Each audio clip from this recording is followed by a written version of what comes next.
Bismillahirrahmanirrahim. Assalamualaikum warahmatullahi wabarakatuh. Saudara-saudariku, berbahagia kita dan bersyukur pada Allah Subhanahu wa Ta'ala masih diberikan kesempatan berkehidupan sampai dengan malam Jumat ini waktu Indonesia bagian barat, dan tentunya tersambung dengan Anda semua di berbagai wilayah sesuai dengan waktu yang membersamai aktivitas kita semuanya. Dalam keadaan yang beragam itu, kita tentu berusaha selalu meningkatkan takwa kita kepada Allah Subhanahu wa Ta'ala, dan semoga diberikan kekuatan untuk konsisten istiqomah menjaga nilai keislaman sampai kita wafat menghadap Allah Subhanahu wa Ta'ala. Kita bersalawat pada Rasulullah SAW, memohon segala bentuk kemuliaan pada Allah Subhanahu wa Ta'ala yang terpancar dari pesan-pesan salawat itu, agar berkenan kita mendapatkan syafaat kebaikan dengan bersalawat pada Rasulullah SAW, setidaknya mendapatkan 10 kali kebaikan yang diberikan pada kita semua, dan diberikan kemampuan dan bimbingan untuk meneladani berbagai pedoman berkehidupan yang dituntunkan oleh Rasulullah SAW, dan semoga dengan ikhtiar kita itu dapat mengantarkan kita pada ridha Allah untuk menjumpai dan membersamai Rasulullah SAW di surga terbaik yang Allah siapkan untuk para hamba terbaiknya, insya Allah.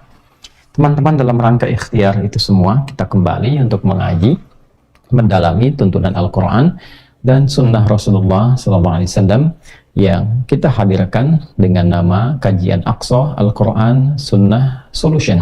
Bukan sekedar kembali mengaji Al-Quran dan tuntunan Nabi dalam sunnah, tapi bagaimana menghadirkan itu semua sebagai kurikulum kehidupan yang menjadi solusi dalam berbagai perbuatan, aktivitas, hingga persoalan kehidupan kita.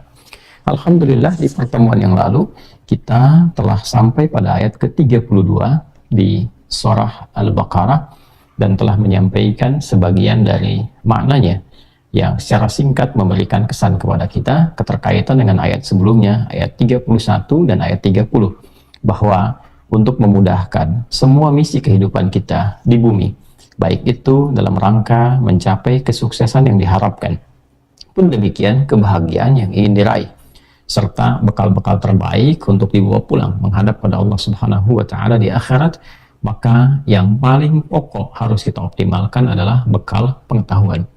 Bila para nabi dan rasul ditanamkan, diinstal langsung pada diri mereka karena bertugas menyampaikan risalah dari Allah Subhanahu wa Ta'ala, maka kita yang bukan nabi, bukan rasul, diberikan oleh Allah potensi beragam jenis pengetahuan yang bila kita mampu mengoptimalkan itu semua dengan cara belajar, meriset, mengoptimalkan akal kita, mengaktifkan sinyal di hati kita untuk membimbing akal demi mempercepat pengetahuan yang bisa kita raih, maka segala bentuk kemuliaan di dunia dan peluang kebahagiaan di akhirat insya Allah bisa kita dapatkan. Untuk itu saya pernah menyampaikan statement Al-Imam Asy-Syafi'i rahimahullahu ta'ala saat beliau mengatakan, man arada dunya fa'alaihi bil ilmi. Siapapun yang menginginkan kesuksesan, kebahagiaan di dunia ini, maka dia mampu meraihnya dengan pengetahuan.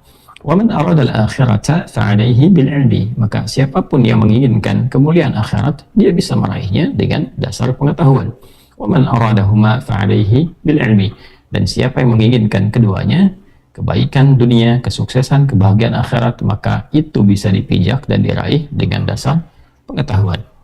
Untuk itulah hal pertama yang Allah berikan kepada kita melalui contoh Nabi Adam alaihissalam, manusia pertama yang tercipta, adalah memberikan pada beliau bekal pengetahuan. Wa 'allama Adam al-asma'a kullaha. Dan kita telah bahas dengan sangat juga mendalam insyaallah pengertian asma di dalamnya, termasuk kata kullaha, berbagai ragam pengetahuan yang diperlukan dalam konteks memakmurkan kehidupan di bumi ini sebagai amanah dari Allah Subhanahu wa Ta'ala.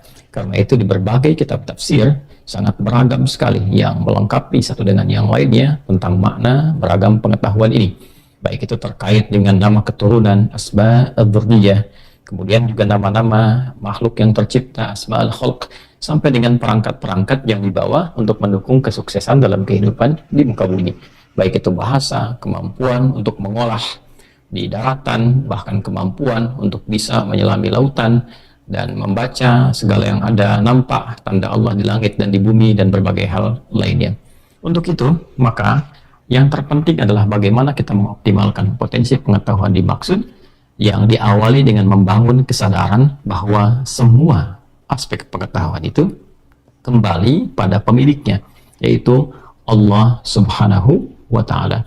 Nah, kesadaran paripurna ini telah kita tuntaskan di pertemuan yang lalu, adalah ditampakkan pada ayat yang ke-32 ketika dikonfirmasikan pada para malaikat tentang kemampuan Adam yang Allah berikan untuk memudahkan, menyukseskan misinya di muka bumi sebagai khalifah yang memakmurkan, yang berkelanjutan, yang saling menggantikan. Maka mereka berkata dengan sangat jujur, karena malaikat memang bakatnya adalah selalu pada nilai kebaikan dan tidak punya potensi untuk menyimpang. La ya'sunallaha ma amarahum wa yaf'aluna ma yu'marun. Demikian ditegaskan di Quran surah ke-66 At-Tahrim di ayat yang ke-6 itu. Maka di Quran surah ke-2 Al-Baqarah ayat 32 mereka menyatakan dengan penuh ketundukan, qalu subhanaka la ilma lana illa ma 'allamtana innaka antal alimul hakim. Maka malaikat mengatakan, nah ini statement ini yang penting untuk digarisbawahi, subhanaka la ilma lana illa ma 'allamtana. Subhanaka di sini diartikan, diterjemahkan oleh Imam sahabi, ya, sahabat mulia Ibnu Abbas radhiyallahu taala anhuma, yang kemudian dikodifikasikan oleh murid-muridnya kemudian dari penjelasan beliau itu melalui satu tafsir yang diberi nama dengan tafsir Tanwirul Miqbas min Tafsir Ibnu Abbas radhiyallahu taala anhuma. Seperti seringkali saya perkenalkan, ya, saya mengambil ini supaya lebih singkat karena yang lainnya insya Allah telah kita intisarikan sehingga insya Allah diberikan oleh Allah kemudahan untuk disampaikan. Ya, jadi diartikan dengan tubna, ya, tubna ilaika, ya Allah kami bertobat kepadamu, ya.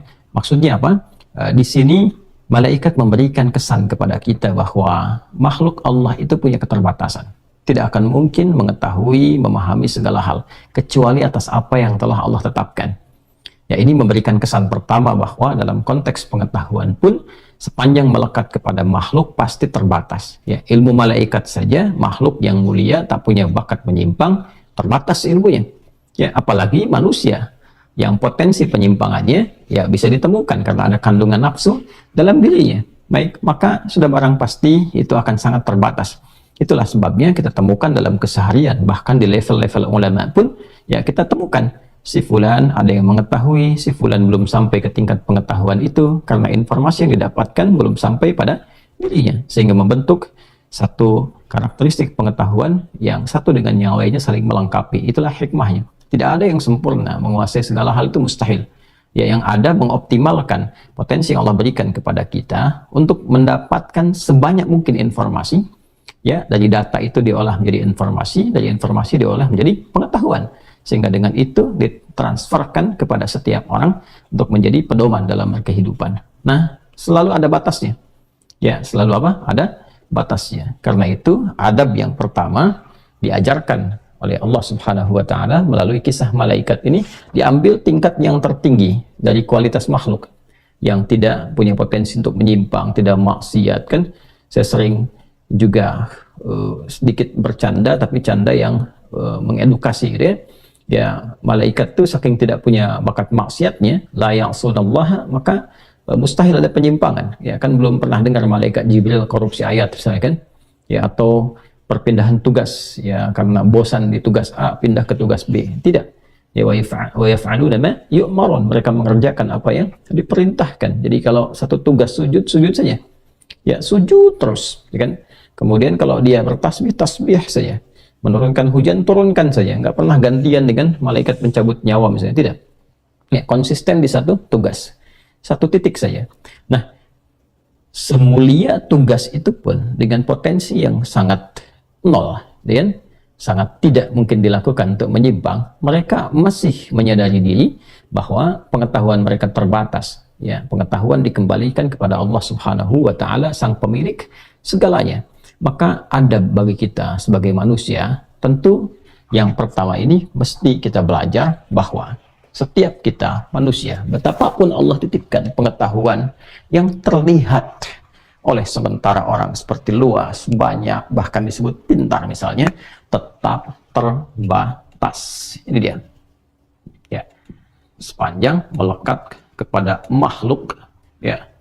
Sepanjang melekat kepada makhluk, maka sifatnya terbatas. Nah, keterbatasan ini sesungguhnya adalah satu, untuk menetapkan bahwa kita ini makhluk. Ya. Kedua, membangun kesadaran bahwa ada ketundukan kepatuhan untuk selalu meminta kepada yang tak punya batas, yaitu Khaliq. Ya. Allah Subhanahu wa Ta'ala. Karena Allah menyebut dirinya dengan Khaliq. Ya. Inni Khaliq. Wa idh qala rabbuka lil malaikati inni Khaliq. Ada di Quran surah ke-15 ayat 28. Ya. Ini yang menjadikan semua pengetahuan-pengetahuan yang melekat pada makhluk tidak akan pernah bisa dipisahkan ketergantungannya kepada Khaliq, pada Allah Subhanahu wa Ta'ala. Akan selalu ditemukan orang yang lebih dari sebelumnya, lebih dibandingkan yang lain. Dan hikmahnya saling mengisi. Allah tebarkan di tempat A, di sosok A, sosok B, sosok C untuk saling melengkapi dan membangun kesadaran bahwa iya, yang memang tak terbatas hanya Allah Subhanahu wa Ta'ala. Maka kalau ini kita tanamkan lebih awal dalam diri kita saat mulai menuntut ilmu atau sudah menjadi seorang pengajar, baik itu pengajar dalam konteks keilmuan umum misalnya, ataupun juga dalam konteks keilmuan agama, bergelarkah ustadzkah misalnya, kiaikah atau habibkah dan sebagainya, pun demikian, bergelarkah masterkah misalnya, atau doktorkah misalnya, atau profesorkah, tetap semua gelar yang melekat itu tidak akan menghentikan status kita sebagai makhluk yang memiliki pengetahuan terbatas. Jadi jangan sampai gelar yang disematkan ya kepada si fulan atau sementara kalangan itu ya meninggikan keadaan hati seseorang untuk menyimpulkan bahwa dia yang paling mengetahui segalanya. Itu bencana pertama yang bisa menghambat orang lain mendapatkan pengetahuan lebih, ya, sekaligus juga mencegah orang lain untuk bertindak dengan benar. Dan itu besar nilai kesalahannya di sisi Allah Subhanahu wa Ta'ala. Karena itu, kalau kita tarik bahkan dalam pengetahuan keagamaan bahkan, ya, maka sangat dianjurkan satu alim, orang yang mengetahui dengan alim dan lain, para ulama, untuk saling melengkapi, saling mengisi, saling merekomendasikan. Bahkan kita dengar kisah-kisah di masa lalu, saking bijaknya para ulama, bahkan dalam konteks ini memuji Allah Subhanahu wa Ta'ala dengan meninggikan kolega-kolega ulama yang lainnya. Betapa Imam Malik rahimahullah memuji Imam Asy-Syafi'i karena ilmu yang Allah titipkan kepadanya. Pujian kepada hamba itu bukan untuk hambanya, tapi memuji Allah Subhanahu wa Ta'ala yang menitipkan kelebihan kepadanya, sehingga mengajak kemudian kepada khalayak ramai untuk mengambil ilmu darinya, karena titipan dari Allah, sejatinya demikian. Jadi para ulama itu kalau memuji bukan makhluknya, ya, karena dalam rangka ketaatan kepada Allah, dan dididik para ulama itu supaya tidak orang-orang fanatik kepada dirinya atau menyimpulkan dia yang paling benar, sehingga nanti ketika dia terbatas pada pengetahuannya dan tidak mampu memberikan solusi, dia tidak bisa memberikan arahan kemana itu harus disimpulkan, kemana umat diberikan tuntunan, dan itu akan celaka. Ya, ketika tidak punya tuntunan yang baik, tidak punya tuntunan yang benar, memaksakan untuk menyampaikan sesuatu, dan itu mencelakakan. Kata Nabi SAW, atau kama qala Rasulullah SAW, dhallu fa'adhallu. Ya, kemungkinan dia bisa salah dan umat pun bisa tersesat. Maka Al-Imam Syafi'i misalnya kemudian juga hal yang sama, memberikan rekomendasi, memberikan satu pujian kepada Imam Ahmad bin Hanbal misalnya rahimahullah dalam akhlak, dalam kehidupannya plus dengan hafalannya. Pun demikian dengan para imam-imam yang lainnya, sejatinya adalah mereka telah mempraktekkan apa yang Allah tanamkan lewat kisah malaikat itu, bahwa selalu ada keterbatasan. Dan di balik keterbatasan ini adalah ujian kepatuhan untuk tunduk kepada Allah Subhanahu wa Ta'ala. Ingat, sifat takabur itu adalah bagian dari perilaku iblis yang diwariskan melalui pasukan setannya. Itu yang sangat berbahaya. Ya, itu yang sangat berbahaya. Karena itu kalimat pertama yang dia bangunkan kalimat takabur, kalimat kesombongan. Ya, yang diabadikan nanti di ayat 34 saat kita masuk ke ayat dimaksud ketika Allah berfirman wa idh qulna lil malaikati isjudu li adama fasajadu illa iblis. Kenapa iblis tidak mau hormat kepada Adam? Karena Allah tampakkan kemuliaan lewat ilmu, bukan karena Adamnya, ya. Hakikatnya karena Allahnya. Jadi diperintahkan untuk hormat kepada Adam, ya, sebagai wujud penghormatan, penghambaan kepada Allah yang memerintahkan. Ya, tahu dari mana? Ya, pemahaman semacam itu ditemukan di Al-Quran, tafsir Quran bil Quran, di surah ke-7 Al-A'raf di ayat ke-12 itu. Qala ma mana'aka alla tasjuda idh amartuk. Ya kan? Hei, apa yang mencegah engkau, ya, untuk hormat kepada Adam, untuk menaati perintahku ketika aku perintahkan? Bukan persoalan sujud hormatnya ke Adam, ini perintahku kata Allah. Ya.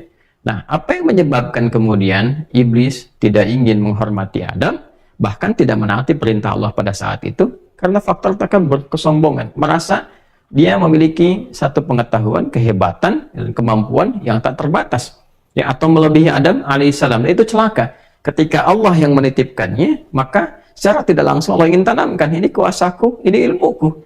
Maka ketika seorang hamba menyimpulkan melebihi si fulan, ya, karena kesombongan dia, hakikatnya dia telah menantang Allah, merasa melebihi apa yang telah Allah tetapkan.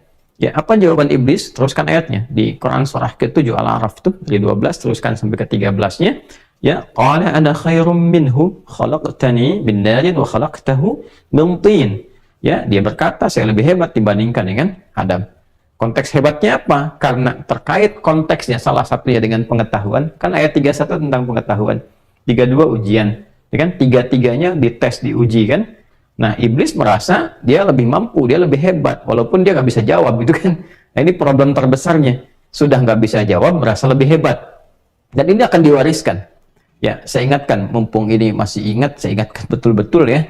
Jadi hati-hati betul, ada kalanya iblis menanamkan penyakit. Dan ini yang penting diwaspadai di kalangan juga para pengajar, para ustadz. Ini penting sekali, karena psikologi Al-Qurannya seperti itu.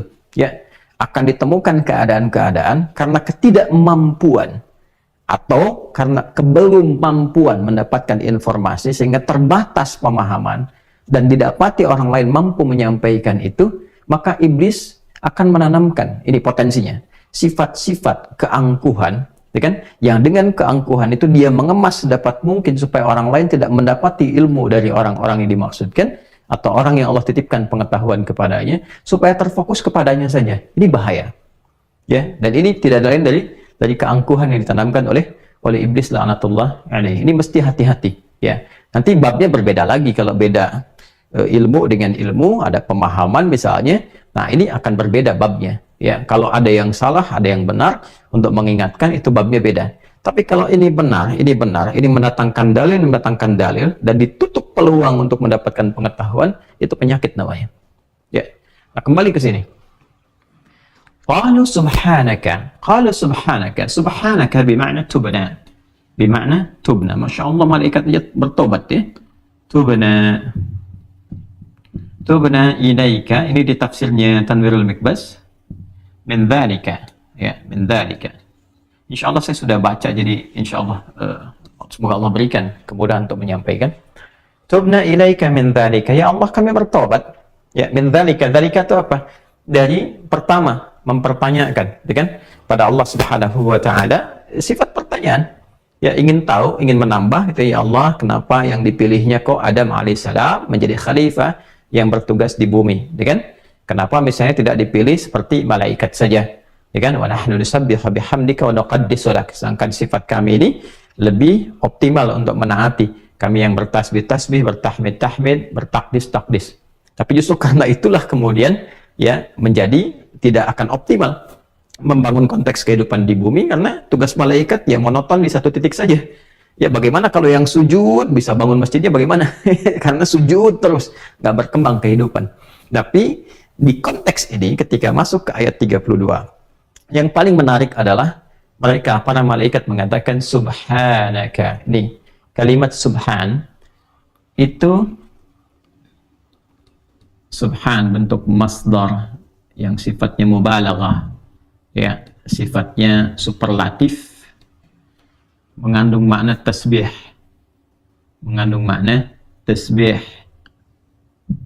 ya. Tasbih, teman-teman sekalian, ini kalimat pengagungan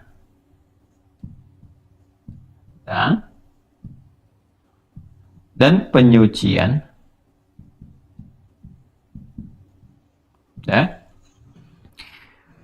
pengagungan, mengagungkan Allah Subhanahu wa Ta'ala dengan segala kuasa kemahannya, penyucian sekaligus melepaskan Allah dari sifat-sifat yang tidak sesuai dengannya. Laisa kamitslihi syai'. Misal, bila ada satu komentar yang melekatkan komentar itu kepada Allah dan tidak sesuai dengan sifat keagungan Allah yang diharuskan, sifat itu disucikan dari Allah Subhanahu wa Ta'ala karena Allah tidak memiliki itu, maka kalimatnya ini menggunakan kata subhan. Contoh, Quran surah kedua Al-Baqarah di ayat 116. Wa qalu ittakhadallahu walada. Subhan. Jelas ya?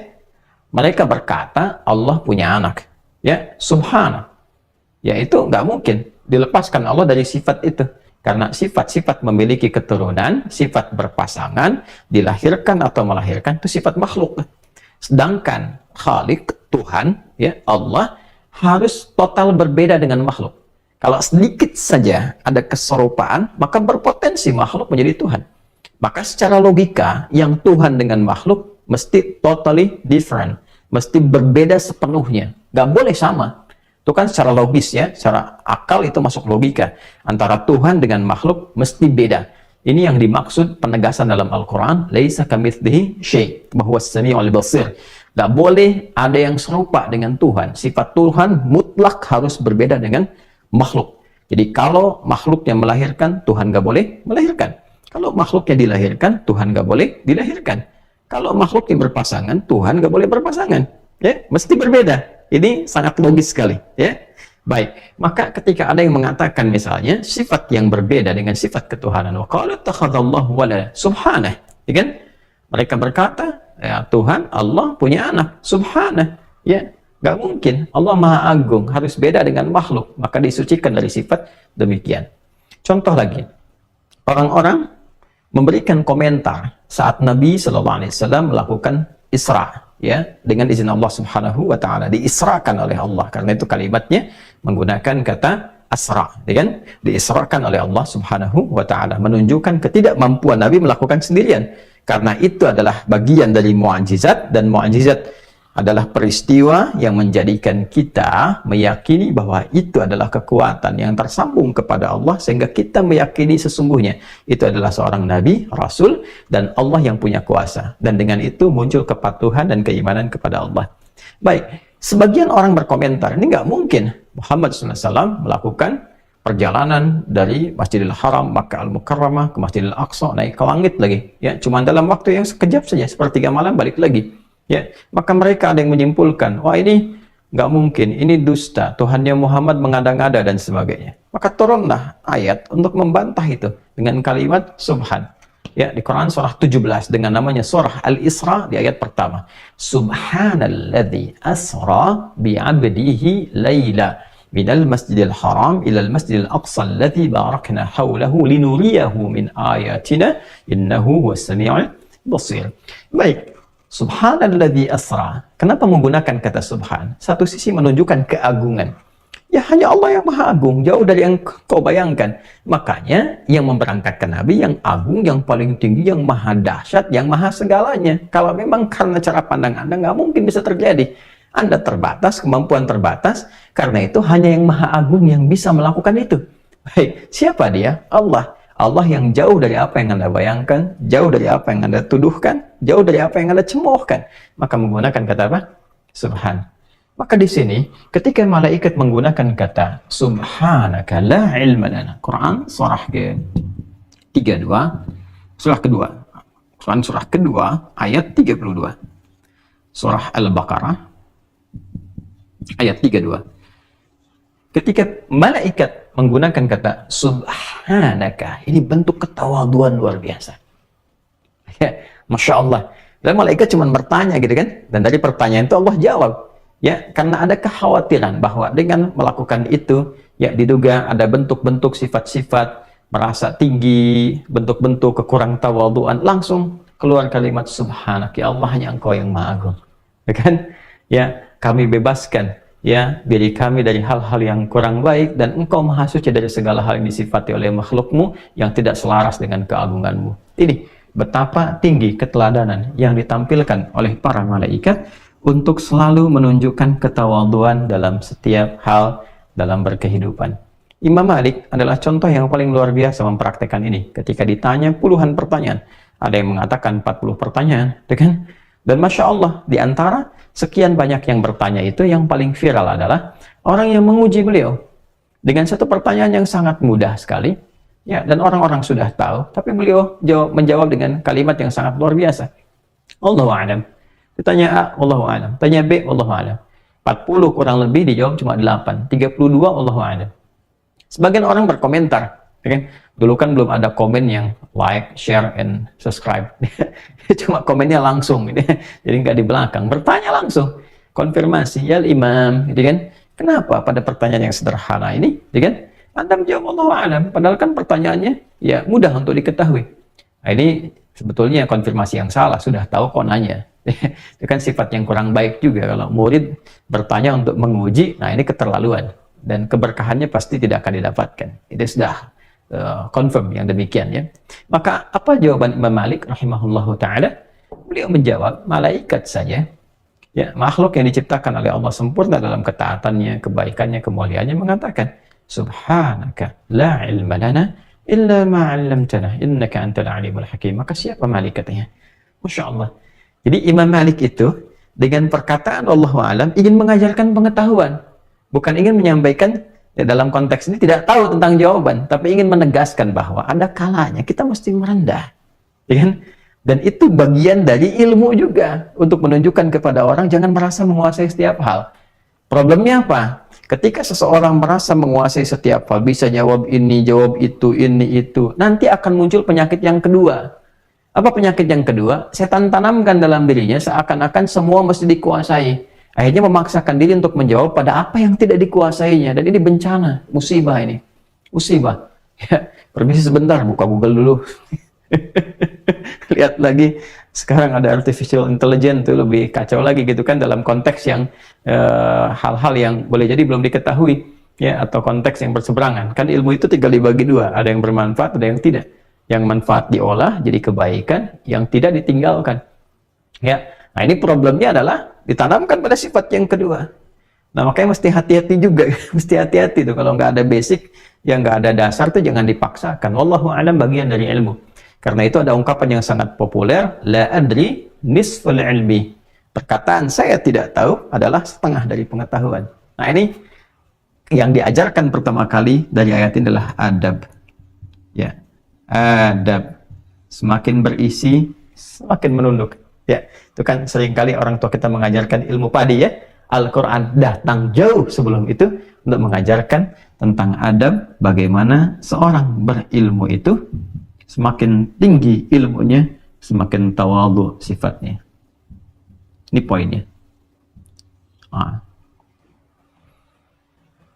Demikian, ya. Ini bagian yang pertama itu. Jadi membentuk ketawadhuan, dan diantara praktek tawadhu itu diantara para ulama saling mengangkat ulama-ulama lainnya, saling merekomendasikan dan menutupi aibnya.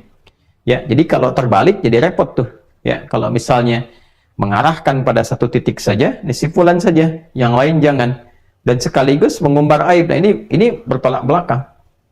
Bertolak belakang. Nah, ini bertentangan dengan Al-Quran, bertentangan dengan Sunnah, bertentangan dengan contoh para sahabat tabi'in salafus saleh. Ya, jadi kalau kajian-kajian yang diikuti ataupun juga statement-statement yang dibangun bertentangan dengan ini, maka kiranya penting untuk diingatkan, dikoreksi, dan kita istighfari bersama-sama. Ya. Ini gambarannya, teman-teman. Tubna ilaika min dzalik. Satu. Kemudian yang kedua, ini yang paling menarik juga adalah subhanaka la ilma lana illa ma 'allamtana. Nah, yang kedua. La ilma lana illa ma 'allamtana. Sebagian di pertemuan yang lalu telah juga saya uraikan ini. Dari sebagiannya. Setelah punya adab, menunduk, patuh, tawadhu, saling berbagi dalam kebaikan, saling melengkapi, saling merekomendasikan dalam kemuliaan yang mendekatkan diri pada Allah Subhanahu wa Ta'ala. Kemudian membangun ketakwaan dengan menjadikan dasar pijakan ilmu itu untuk bersandar kepada Allah. Ini poinnya. Ya, bahasa singkatnya, menyadari sepenuhnya bahwa segala jenis pengetahuan itu sumbernya semua dari Allah. Ini poinnya. Nah, jadi para ulama itu semakin pintar, ya, semakin alim, semakin dekat dengan Allah karena menyandarkan semua kepada Allah Subhanahu wa Ta'ala. Itu yang dimaksud surat Fatir. Di ayat 28 itu ya, ketika kita mau ke ujungnya, Allah sampaikan dengan cepat saja, innama yakhshallaha min ibadihil ulama'u. Dia kan di ujungnya kan? Cuma kita nggak lafadzkan kan di ujungnya. Innama yakhshallaha min ibadihil ulama'. Sungguh yang hanya takut, ya, ketakutannya maksudnya dia membangun segala hal itu karena Allah, ya. Benarnya dia ucapkan karena Allah, ikuti petunjuk Allah, takut kalau berbuat sesuatu Allah nggak suka, kan? Nah, itu para ulama nomor satunya. Ya, karena ulama menyandarkan segalanya itu kepada Allah Subhanahu wa Ta'ala. Karena itu, saya sering katakan bahwa orang-orang yang betul-betul berilmu, baik itu ilmunya terkait dengan penggalian ilmu-ilmu agama, ad-din, langsung ya, terkait dengan agama, ad-din, saya langsung tuliskan dengan kata ad-din saja. Ya, jadi kalau agama masih multi tafsir. Karena dari bahasa Sanskerta hanya tidak agama rusak. Jadi konsep yang menjaga supaya orang-orang tidak rusak, manusia nggak rusak, ya kan? Nah, tapi kalau ad-din itu lebih dalam lagi. Ya, kama tadinu tudan. Ya, ad-din itu satu komitmen. Jadi bukan hanya menjaga, tapi ada komitmennya. Jadi ketika masuk ke dalam Islam, kenapa Islam disebut dengan din? Karena ada komitmen yang dibangun ketika berislam. Ya, ini komitmen pertamanya apa? Asyhadu an la ilaha illallah, tidak bertuhan kecuali kepada Allah dan hanya satu-satunya, menuhankan Allah sebagai Tuhan satu-satunya, dengan konsekuensi membuktikan kebertuhanan itu dengan menyembahnya. Bagaimana caranya? Wa asyhadu anna Muhammadan Rasulullah, dengan cara mengikuti tuntunan Rasulullah sallallahu alaihi wasallam. Karena itu ketika masuk ke dalam itu ada komitmen kita. Kalau sudah bersyahadat, komitmen. Ya, buktikan keimanannya lewat apa? Menyembah. Karena itulah Allah turunkan bentuknya syariat, jalan untuk menyembah. Salat, ya, itu adalah implementasi keimanan sekaligus pembuktiannya. Kemudian apalagi puasa, zakat, haji, sekarang pada berangkat itu karena imannya. Ya, karena komitmen, disebutnya din. Kama tadinu, sebagaimana engkau berkomitmen, dan engkau akan dibalas. Dan itu ketika kita menunaikan itu semua, berkomitmen, Allah berikan apresiasi.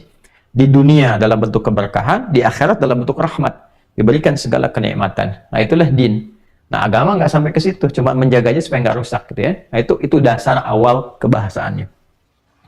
Kembali ke sini, baik itu mengajarkan ilmu terkait dengan ad-din, ya, terkait dengan salat misalnya, terkait dengan fiqih, umum, muamalah misalnya, ini ibadah, muamalah atau akhlak misalnya, maka ini semua itu dibangun dengan dasar ketaatan kepada Allah. Ini poinnya. Untuk kenal Allah. Ya, dan sebelum kita jeda, termasuk yang mengajarkan ilmu-ilmu umum pun di puncaknya untuk mengenal Allah. Fisika, ya, biologi, kimia, dan sebagainya. Puncaknya bukan saat Anda menjadi seorang ilmuwan menemukan sesuatu, bukan. Kalau itu masih biasa. Puncaknya ketika dengan semua pengetahuan itu Anda mengenal pemilik ilmu yang sesungguhnya, yang hak. Bagaimana Anda meriset di langit, terus kenal Allah. Bukan sekedar jadi astronom yang hebat, tapi nggak kenal Allah. Itu belum sampai kepada puncak ilmunya. Demikian di daratan, di lautan, dan sebagainya. Adalah orang-orang hebat dikenal dengan ulul albab, yang kenal dengan esensi, alladzina yadhkurunallaha qiyaman wa qu'udan wa 'ala junubihim wa yatafakkaruna fi khalqis samawati wal ard. Puncaknya, Rabbana ma khalaqta hadza batila subhanaka. Maka kalimat malaikat ditegaskan kembali di situ untuk menunjukkan adab kita yang tawadhu karena mengenal Allah Subhanahu wa Ta'ala. Bagaimana kriteria ilmu yang benar? Seperti apa kita memaksimalkan dalam belajar dan mengamalkan itu semua? Kita lanjutkan insya Allah setelah menunaikan sholat isya berjamaah. Telah tiba waktu Indonesia bagian barat, waktu sholat isya berjamaah. Kita akan jeda sejenak dan kita lanjutkan insya Allah setelah menunaikan sholat isya. Subhanakallahumma wa bihamdika nasyhadu an la ilaha illa anta nastaghfiruka wa natubu ilaik. Assalamualaikum warahmatullahi wabarakatuh. Bismillahirrahmanirrahim. Assalamualaikum warahmatullahi wabarakatuh. Alhamdulillah wassalatu wassalamu ala Rasulillah wa ala alihi wa sahbihi wa man walah wa ba'd. Saudara-saudariku, tersambung kembali lewat kajian Aqsa Al-Quran Sunnah Solution. Alhamdulillah kami di sini telah menunaikan salat Isya berjamaah, insyaallah beserta amalan sunnahnya.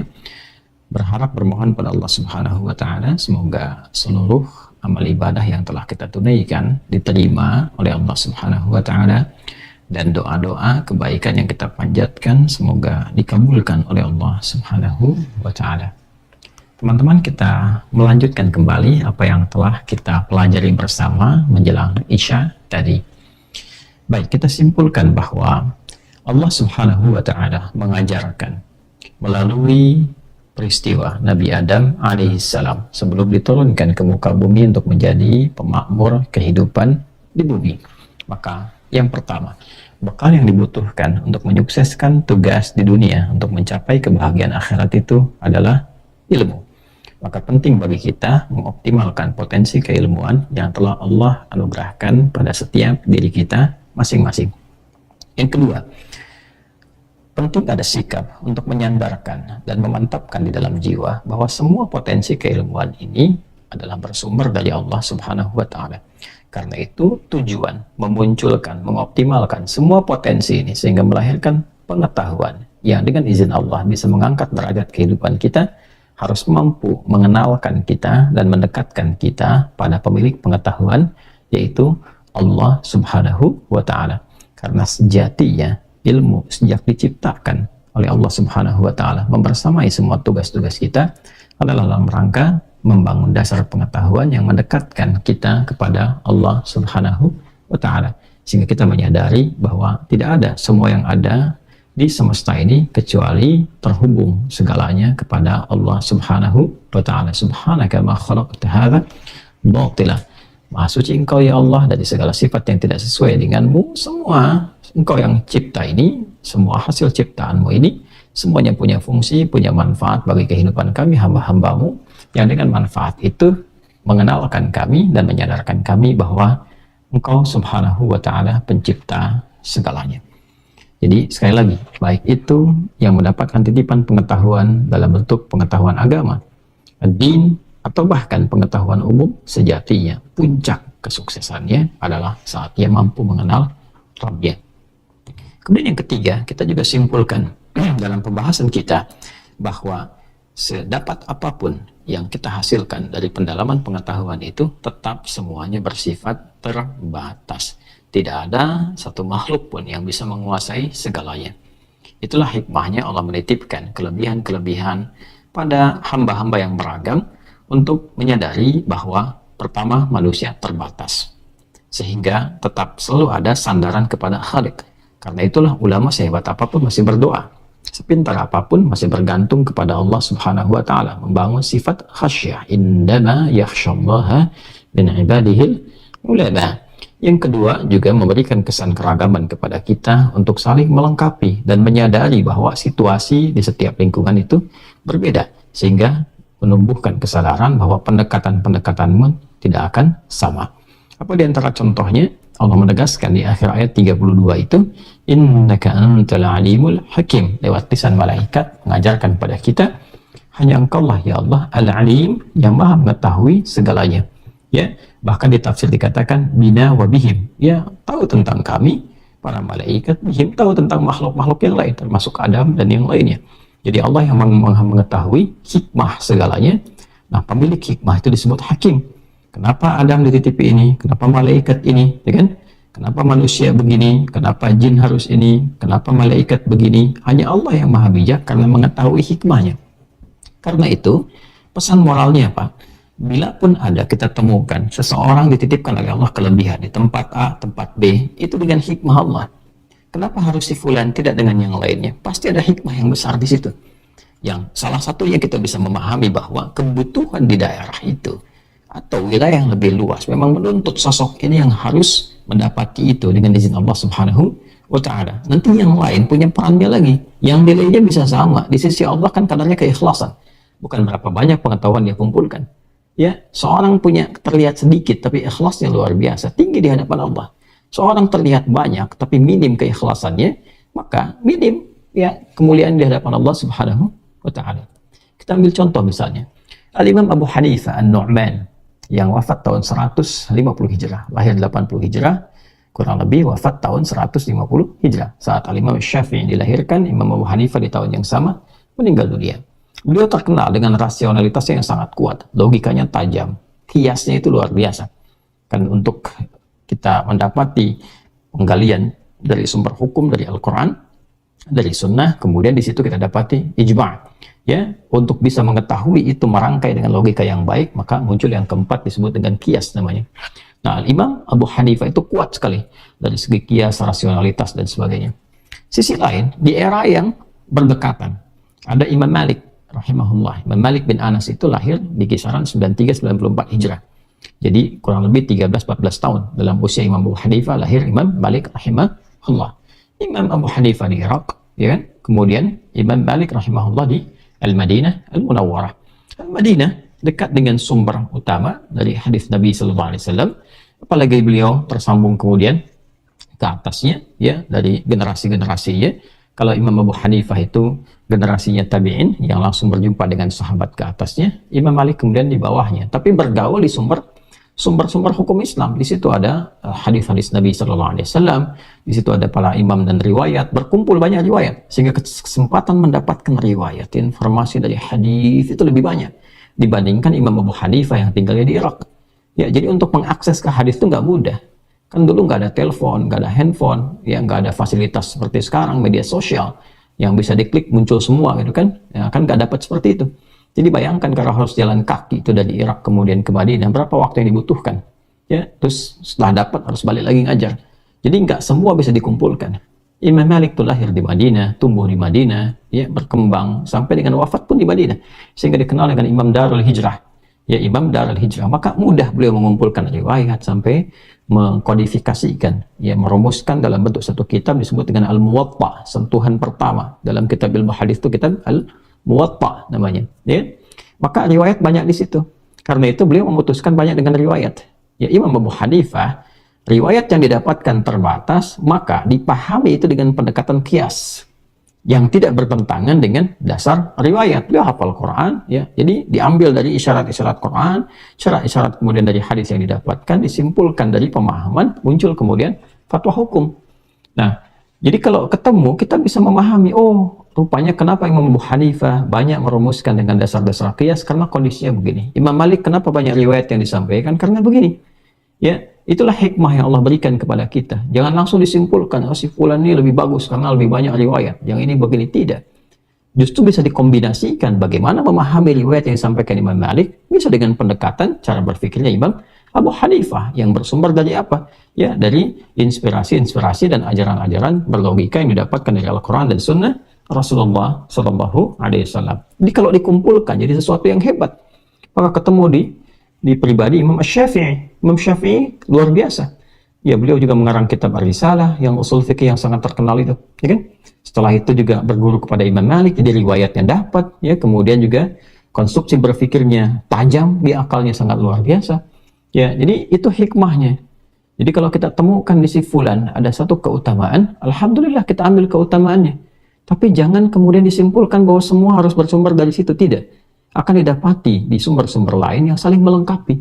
Maka jika ditemukan dalam satu pemahaman dari satu nilai yang sama, sumber yang sama, ini Qur'annya sama, hadisnya sama, ya kan? Cuma di furu'iyah berbeda, maka dihormati itu semua.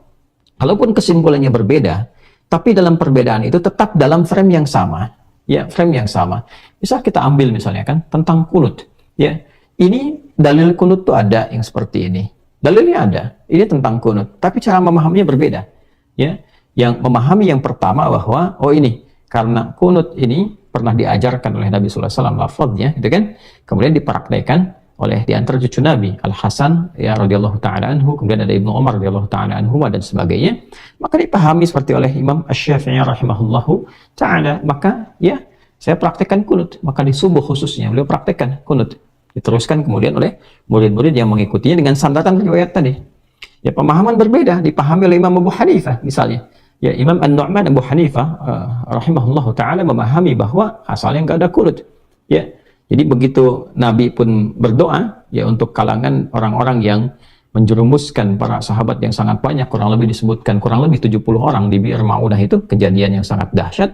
Ya, maka Nabi kemudian berdoa memohonkan kepada Allah hukuman untuk mereka, kemudian turunlah Quran surah ke-3 Ali Imran ayat 128 sampai 129. Laisa laka minal amri syai'un aw yatuba 'alaihim aw yu'adzibahum fa innahum zalimun, sampai Nabi berhenti. Ya, setelah itu Nabi berhenti, setelah berhenti kan mengajarkan doa, tapi dalam riwayat lain tidak mempraktikkan kembali. Maka Imam Abu Hanifah kemudian memilih riwayat untuk tidak berkunut. Selesai. Imam Malik berkunut, Imam Malik gurunya Imam Syafi'i berkunut, cuma kunutnya sir, silent. Jadi di rakaat yang kedua sebelum ruku' itu kunut. Ya, cuma masing-masing kunutnya silent. Kalau Imam Asy-Syafi'i memilih riwayat yang jahar setelah ruku'. Ya, Imam Ahmad bin Hanbal menengahi itu. Oh, karena Nabi kunutnya itu pada satu peristiwa tertentu, ada peristiwa yang menjadikan butuh doa yang kuat, maka beliau kunut. Setelah itu beliau ambil riwayat, kan Imam Ahmad juga hafal juta hadis kan, dilihat. Dan Imam Ahmad ya sudah gitu kan, karena ini di satu kejadian tertentu beliau kunut, selanjutnya pada riwayat-riwayat yang ada beliau temukan tidak kunut gitu kan, atau tidak konsisten dengan kunut gitu ya. Jadi beliau menyimpulkan ya sudah, kalau ada kejadian yang membutuhkan kunut maka di situ kunut.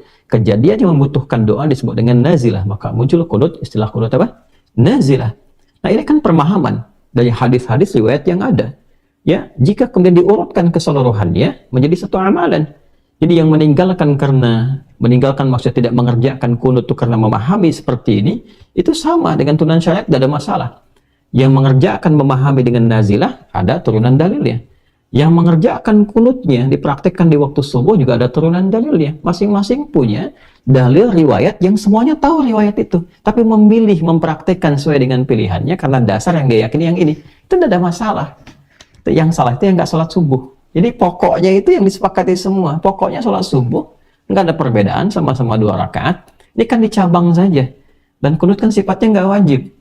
Ya kan? Walaupun Imam Syafi'i memahami dengan sunnah muakkadah yang kalau nggak dikerjakan secara personal, bukan dalam konteks dia ikut berjamaah ya, kemudian imamnya nggak kunut ya tetap dia ikut imam kan. Innama ju'ilal imamu liyutamma bihi faqiraatul imam qiraatul ma'mum. Demikian dalilnya.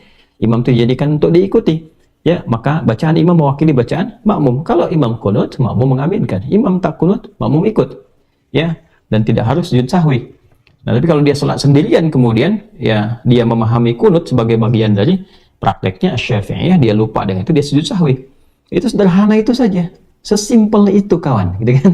Nah, ini tidak harus dipertentangkan dan tidak harus kemudian muncul perselisihan di situ. Nah, ini yang kita mesti pahami. Ya, Imam Abu Hanifah kan senafas kehidupan dengan sejaman dengan Imam Malik. Tak pernah kita mendengar pertikaian misalnya Imam Abu Hanifah menyoal Imam Malik masalah kunut. Ya, menyebut bid'ah dan sebagainya, tidak kan? Gitu kan? Tapi menghargai. Jadi menghargai yang di sini yang kunut, dalam saat yang bersamaan dia memilih praktek yang beliau kemudian pilih dari pemahaman yang sudah ada. Dari riwayat yang sama, ini tahu riwayatnya, dan itu dibenarkan. Tidak ada masalah, karena itu kan pilihan untuk melengkapi saja afdaliyah. Dan afdaliyah itu kembali kepada pemahaman apa yang ingin dipilih. Dan tidak ada kaitan dengan isu ormas. Jadi jangan disimpulkan kalau kunut itu NU, kalau nggak kunut Muhammadiyah, tidak. Ya, itu kita berkah, alhamdulillah. Ya, dengan keberagaman ini kita dapatkan banyak sekali pengayaan yang kita bisa hasilkan dalam berkehidupan. Dan saya sangat senang sekali hari ini ada silaturahim, masya Allah ya, pimpinan pusat Muhammadiyah yang dinakhodai oleh Profesor Dr. Haidar Nasir sekarang bertemu ya dengan Kiai Haji Yahya Thaquf kan ya, dengan turunan pejabat dari pengurus besar Nahdlatul Ulama. Alhamdulillah semua berkumpul. Kita doakan semua ulama itu, semua pengurus ormas itu bisa duduk sama-sama, kemudian juga memberikan pencerahan ya. Dengan kita melihat mereka duduk bareng-bareng di foto, kemudian tersebar, ya, kita tenangkan, damai, nyaman, sehingga mengharapkan semua ketentraman, kebahagiaan. Ya, kembali ke sini teman-teman sekalian. Jadi itu bagian dari contoh. Nah, ini yang harus dicerahkan. Nah, penyampaian seperti ini penting untuk disampaikan sehingga tidak membangun fanatisme. Ya sudah, sholatnya dapat pahala, tapi menyoal orang lain mengurangi pahala. Itu yang fatal tuh itu. Ya, dan riwayat itu bisa ditelusuri. Ya, kalau misalnya kenapa di fikih Hanafi tidak mempraktikkan kunut misalnya kan? Nah, lalu ada riwayat yang disampaikan dari Imam An-Nasa'i misalnya. Oh ini karena ada satu orang sahabat sholat di belakang seorang sholat di belakang sahabat lainnya, kemudian dia sampaikan kepada anaknya juga, saya pernah sholat di belakang si fulan, ya, dan mereka tidak kunut, gitu kan? Dan dia menyimpulkan bahwa oh ini bid'ah, gitu kan? Karena tidak dia dapati. Nah ini pernah saya bahas juga dalam pendalaman satu hadis. Ketika ada yang dikonsultasikan dan kami bahas. Nah ingat, fikih sahabat itu ini pengayaan ya, ini pengayaan. Sahabat itu mempraktekkan apa yang dilihat. Itu. Jadi apa yang dilihat oleh mereka dari Nabi itu yang mereka praktekkan dan mereka jaga betul. Ya, sekalipun dapat info dari yang lain ada perbedaan, tapi karena mereka melihat prakteknya langsung, itu yang mereka jaga. Ya, jadi apa yang tidak mereka lihat, tidak mereka praktekkan. Itu poinnya. Saya contoh ambil misalnya kan, untuk padanan dulu sementara, padanan. Abu Hurairah radhiyallahu ta'ala anhu masuk Islam di tahun ke-7 Hijrah. Kemudian beliau membaktikan, mendedikasikan waktu hidupnya untuk belajar dari Nabi dan merasa terlambat dibanding yang lain karena itu mengejar Nabi dalam setiap keadaan yang mampu dijangkau. Singkatnya, ketika belajar sholat dengan Nabi SAW, beliau melihat Nabi itu saat turun dari i'tidal kepada sujud itu kemudian mendahulukan telapak tangan. Ya, lalu di situ mendapatkan pengajaran dari Nabi SAW, jangan engkau sujud seperti duduknya unta, dahulukan telapak tanganmu sebelum lututmu. Maka yang dipraktekkan oleh beliau apa? Telapak tangannya duluan. Jadi begitu dari i'tidal turun pakai telapak tangan.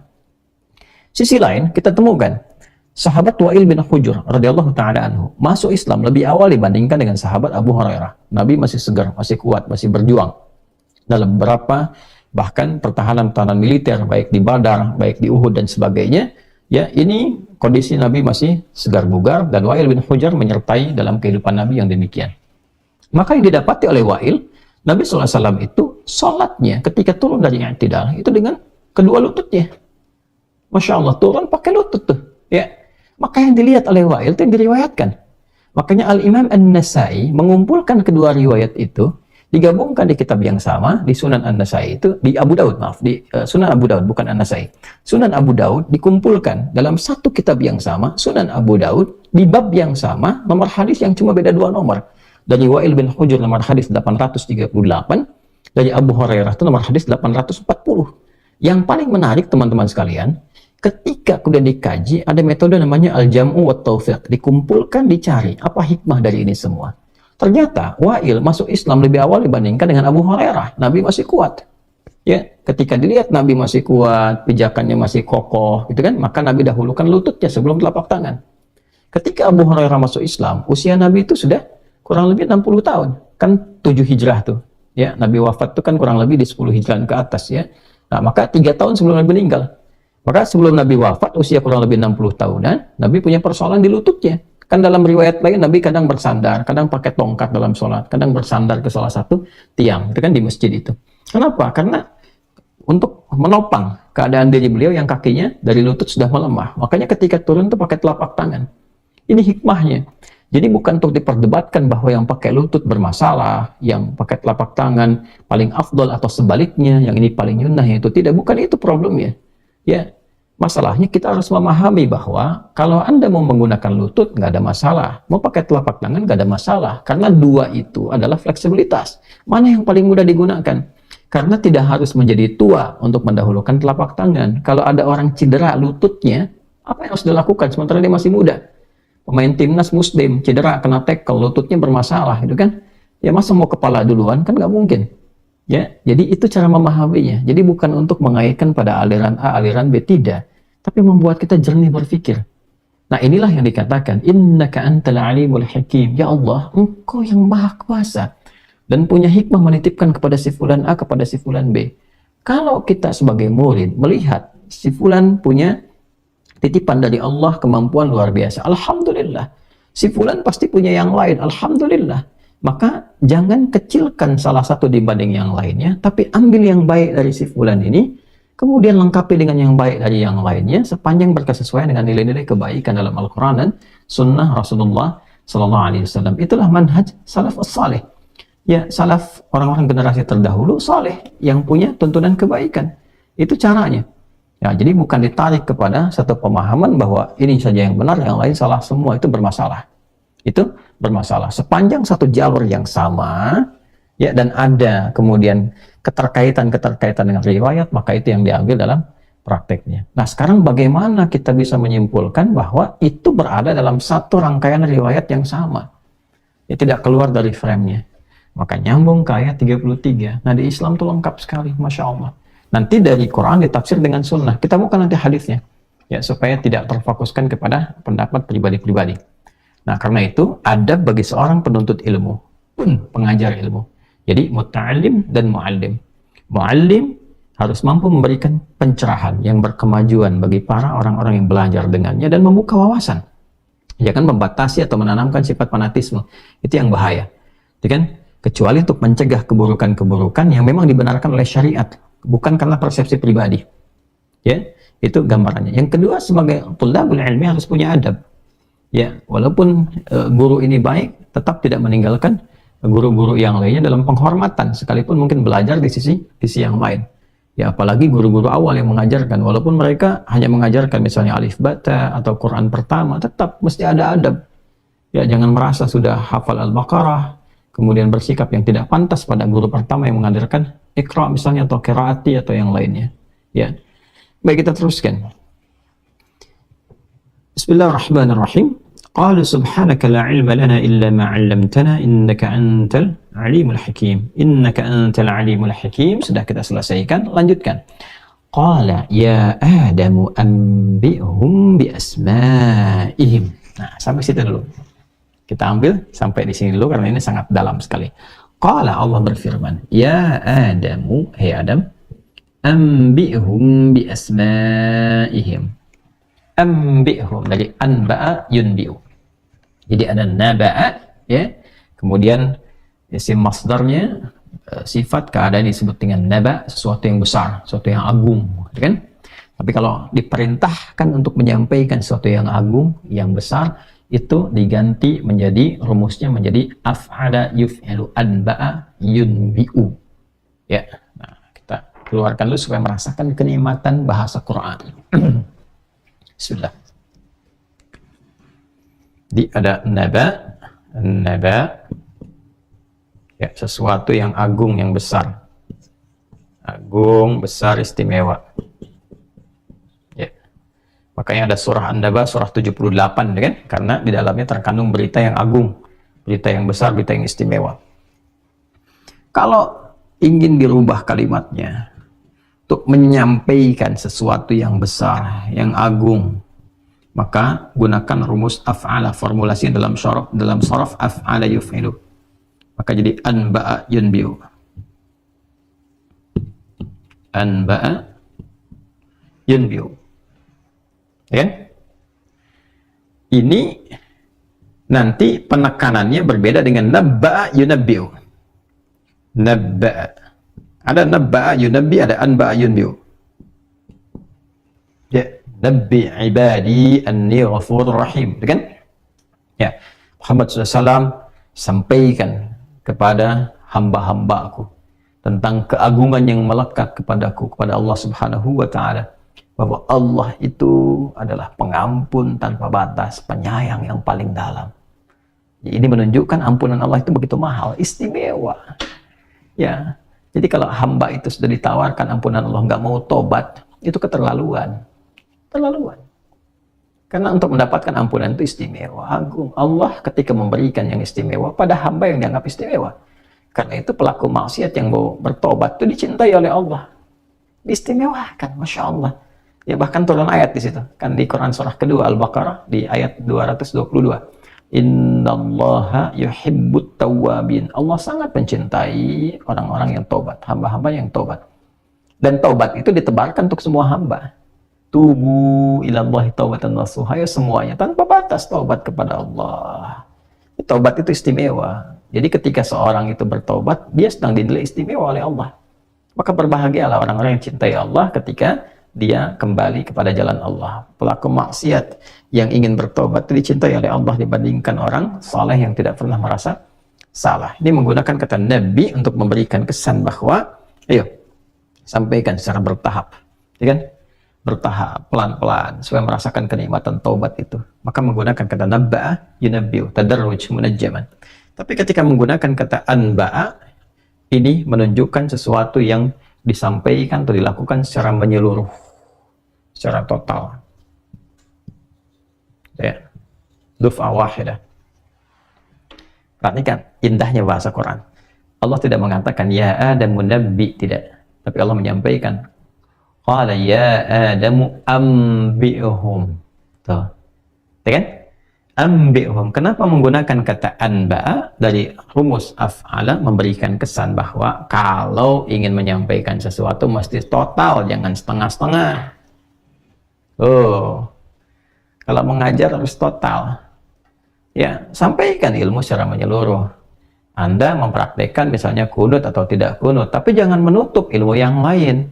Sampaikan secara luas. Ya, tentang kunut itu ada dalilnya sekian, ya. Nah, ini pemahamannya begini. Kita memilih kunut karena alasannya begini.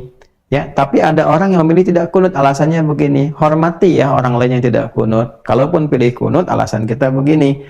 Kalau berdiri kita bermakmum di belakang orang yang kunut, tidak ada masalah. Tapi kalau imamnya nggak kunut, kita tidak kunut juga, ya, langsung saja ikuti. Nah, sebaliknya yang tidak kunut pun menyampaikan.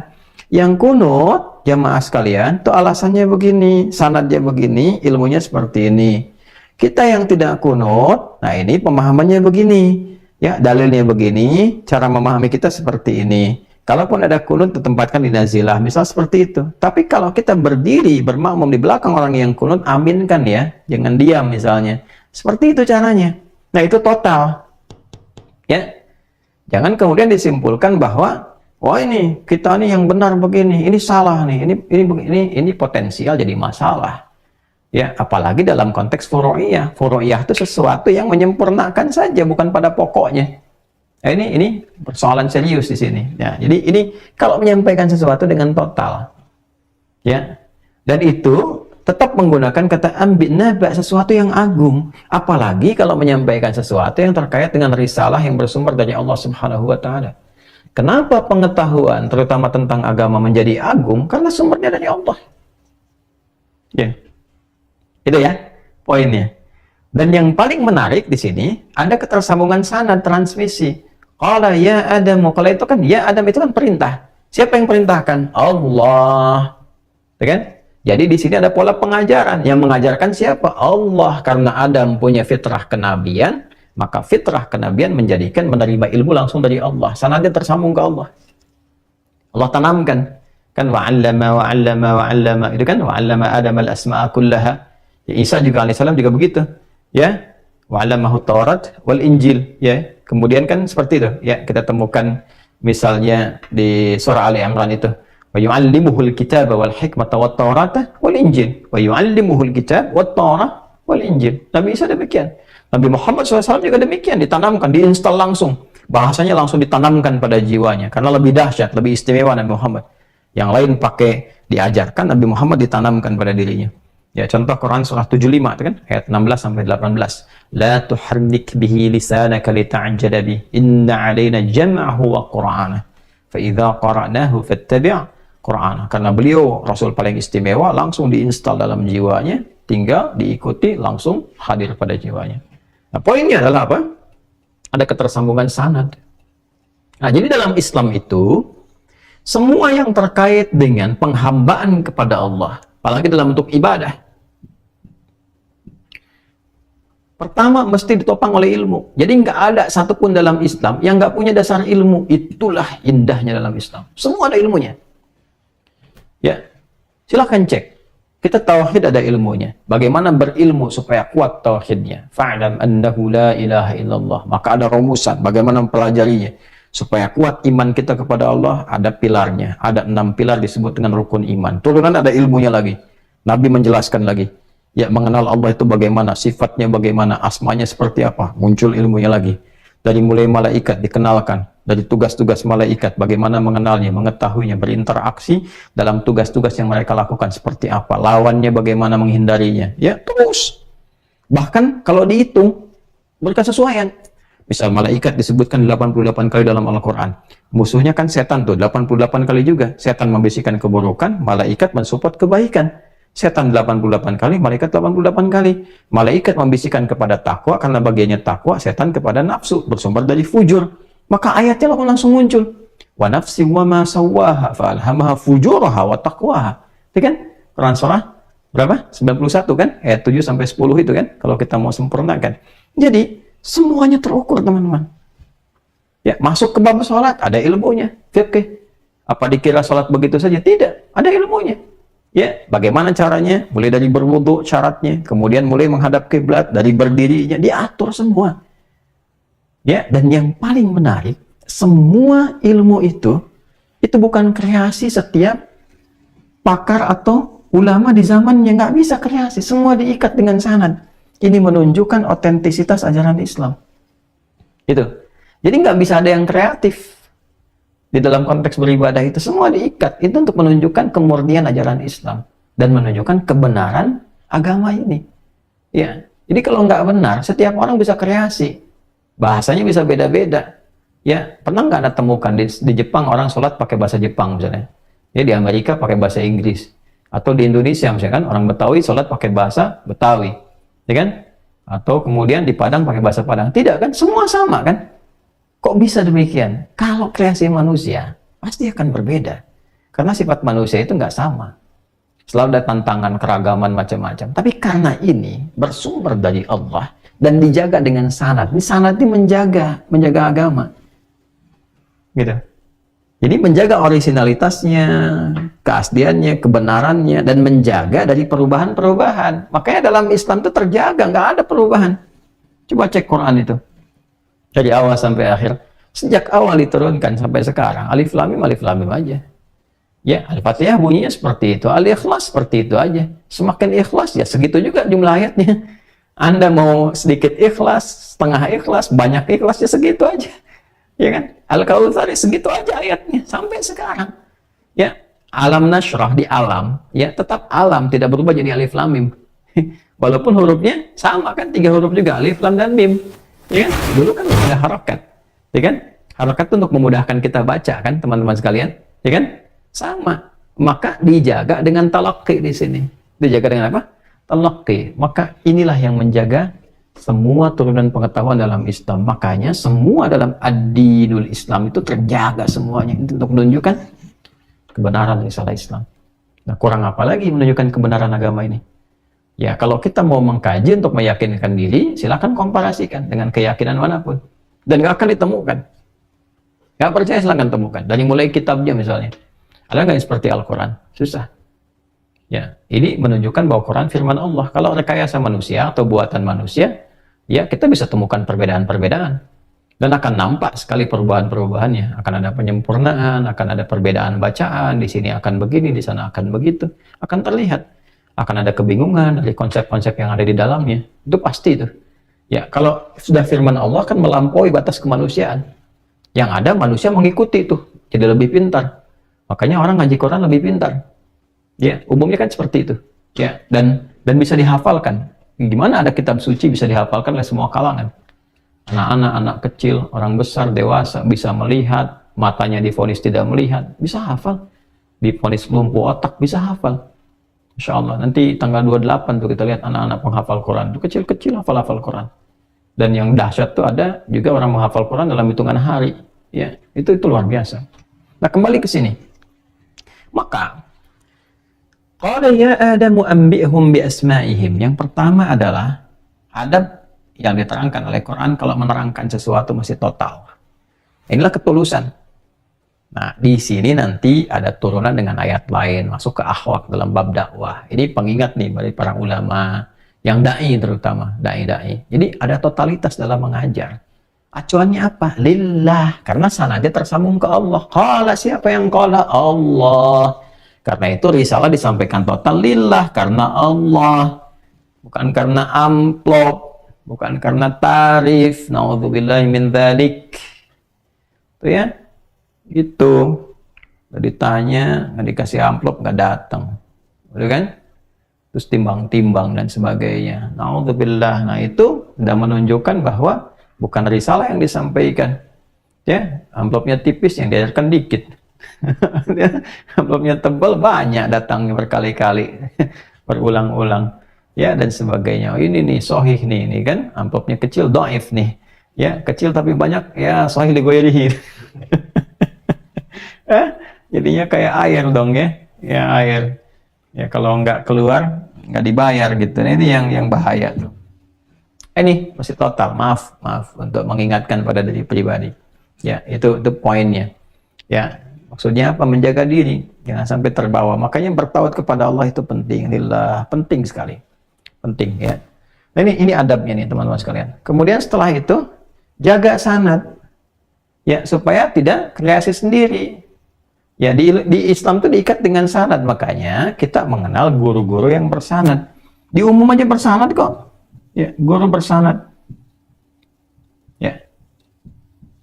Sanad itu ada transmisinya ke atas tuh, transmisi. Jadi guru ketika mengajar murid, murid baca di depannya, belajar kan, terus dikoreksi, makanya sorogan kan di kita itu. Jadi setelah dicek bacaannya benar sampai akhir pemahamannya benar, baru dikasih kebolehan untuk mengajarkan kembali. Dalam bahasa Arab, kebolehan itu guru mengatakan ajaztu ilaika, sifatnya disebut dengan ijazah. Ijazah itu dari bahasa Arab, ijazah. Oh, nggak pakai o. Tuh, ijazah artinya begini asalnya, ijazah. Dari kata guru ajaztu, tuh kan. Ajaztu, saya kan ilaika, saya mengijazahkan kepada kamu. Nanti jenisnya macam-macam. Ya, ada ijazah dengan lisan, dengan tulisan, ya, dan beberapa yang lain-lain, itu termasuk di ilmu hadis. Nah, dari kata ajaztu, masdarnya disebut ijazah, sifatnya ijazah, diserap ke dalam bahasa Indonesia jadi ijazah. Ijazah, ya.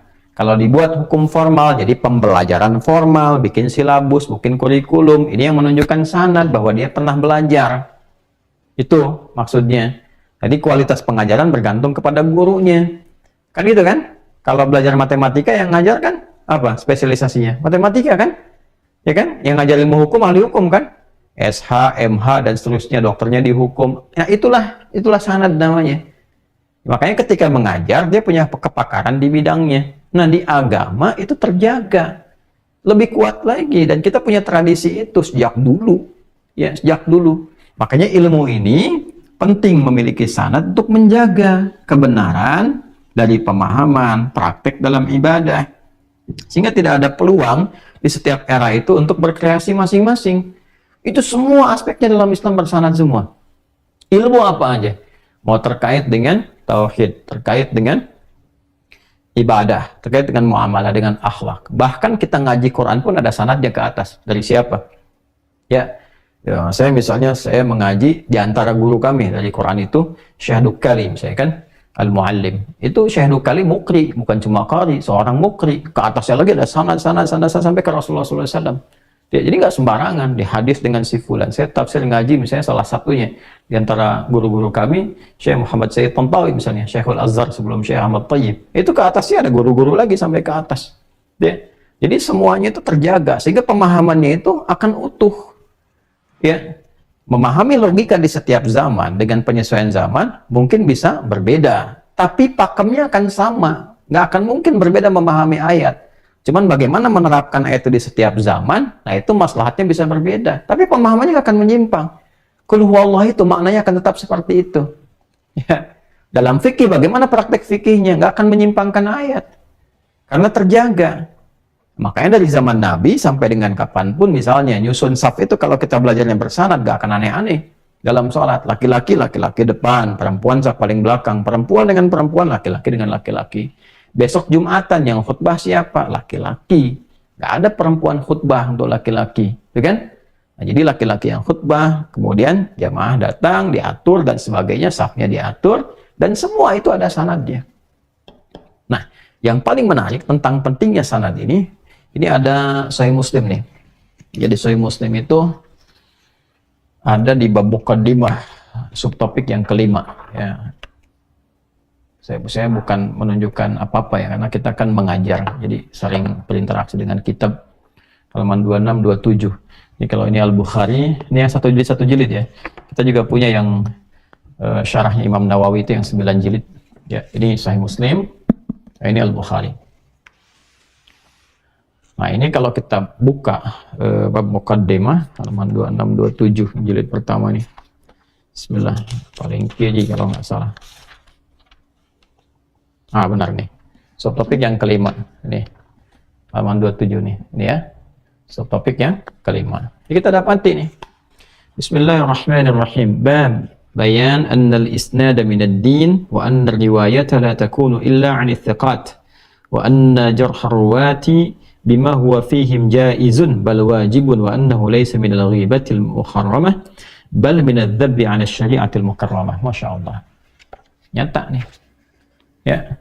Apa kata beliau? Ini Sahih Muslim nih yang disepakati oleh kita dan ini ada sanadnya. Ini ada hadisnya juga. Ya. Apa kata beliau? Sebelum menyampaikan semua topik-topik yang merangkum hadis-hadis Nabi terkait kurikulum kehidupan dalam kitab Sahih Muslim, beliau membuka dengan muqaddimah. Ya, di muqaddimah itu ada beberapa subtopik. Subtopik yang kelimanya, bab bayan annal isnad. Ya, ini subtopik yang menerangkan bahwa isnad, ketersambungan informasi itu, terutama terkait dengan agama, yang nyambung sampai ke Nabi, minad din, termasuk bagian dari agama, dari ad-din. Ya, jadi contohnya begini, kalau kita mau bahas tentang sholat nih, gimana sholatnya benar? Bisa benar itu kalau informasi yang disampaikan benar. Ya kan? Inna ad-dina 'indallahil Islam. Quran surah ketiga ayat 19. Ya kan? Din yang ditetapkan oleh Allah itu adalah Islam. Nah, di antara pokok Islam itu ada 5. Hadis Muslim nomor hadis yang ke-8, di Al-Arba'in nomor hadis yang kedua, ya kan? Yang tasyhadu an la ilaha illallah wa anna Muhammadar Rasulullah, tuqimas shalah, di antaranya salat. Ya, wa tu'tiya zakat, tasum Ramadan, wa tahajjal baita in istata'ta ilaihi sabila. Salat itu bagian dari Islam. Nah, bagaimana cara kita menunaikan salat? Ada ilmunya. Nah, ilmu ini mesti benar. Kalau nggak benar, salatnya salah. Jadi kalau kita urutkan, din, Islam, Islam itu ada syariat, salat itu ada ilmunya. Nah, ilmu ini juga bagian dari din, dari keislaman. Jadi kalau salah menyampaikan, salah salatnya, salah cara beragamanya. Itu poinnya. Nah, makanya ilmu yang disampaikan mesti benar. Nah, mengurutkan keilmuan ini supaya benar ketika disampaikan, itu isnad namanya. Urutannya disebut dengan sanad. Makanya disampaikan oleh Imam Muslim, annal isnada minad din. Ketersambungan pengetahuan itu yang tersambung sampai ke pengajar awal, sampaikan dari Nabi, menerima si fulan, sampaikan si fulan, dan nggak berubah setiap masa. Makanya kita dari mulai berdiri, bertakbir itu nggak beda, semua sama. Bacanya semua Allahu Akbar. Ya, dan dari mana? Dahsyatnya begini, itu semua informasinya ada semua nyambung ke atas. Ya. Nyambung semua sampai ke atas. Ya. Dan yang paling menarik, anna riwayat la takunu illa anits thiqat, dan tidak diterima riwayat yang menyampaikan informasi ini kecuali dari thiqat, orang yang thiqah. Kredibilitas thiqat itu nanti banyak sekali kualifikasinya. Jadi nggak sembarangan dalam Islam, nggak setiap orang yang tahu informasi diterima, tidak. Ya, kalau dikata Imam An-Nawawi dalam kitab At-Tibyan itu, wala yata'allamu illa mimman kamulat ahliyatuhu, ya, dan tidak diterima atau tidak belajar itu dari kecuali dari kualifikasi berikut ini. Ya, yang pertama, mimman kamulat ahliyatuhu, orang yang memang pakar di bidangnya, ya. Dan yang kedua apa? Bagus akhlaknya. Ya, akhlaknya baik. Jadi kalaupun dia ilmunya bagus tapi akhlaknya nggak bagus, jadi fitnah nanti buat ilmu, buat agamanya. Wah, ini jangan kesimpulan lah, kotor tuh kata-katanya, banyak mencela, banyak, jadi jelek akhirnya. Padahal ilmunya mungkin ada. Ya. Nanti banyak sekali, ada 4 kualifikasinya nanti ketika Imam An-Nawawi menerangkan dalam kitab At-Tibyan. Ini Islam tuh ketat sekali. Thiqat. Nah, nanti ketika sudah kredibel jadi thiqat. Ada tawadhu'nya, ada akhlaknya, dan kemudian dia mengamalkan apa yang disampaikan. Gitu. Sehingga orang itu belajar ilmu dan amal sekaligus. Nah, itu thiqat. Ya, nanti kalau di ilmu hadis itu nanti disebut sahih dengan 5. Mattasala isnaduhu, ya, bersambung sanadnya, binaqlil adid dhabit, anil adid dhabiti min ghairi syudzudin wala illatin qadihah. 5 tuh. Hadis tuh baru bisa diterima dari orang yang punya kualifikasi 5 ini, baru jadi sahih. Mattasala isnaduhu, bersambung sanadnya. Ya, bagaimana bersambungnya? Ada lagi kualifikasi mutawatir atau masyhur atau ahad nih. Kalau mutawatir dari banyak orang, semua nerima dari Nabi banyak, sehingga nggak mungkin mereka bersepakat dalam dusta, nggak mungkin saking banyaknya. Ya, semua menyampaikan hal yang sama. Nanti sedikit di bawah itu jadi masyhur. Kalau cuma 1 orang yang di ahad, statusnya ketika diamalkan jadi beda. Walaupun mungkin informasinya benar.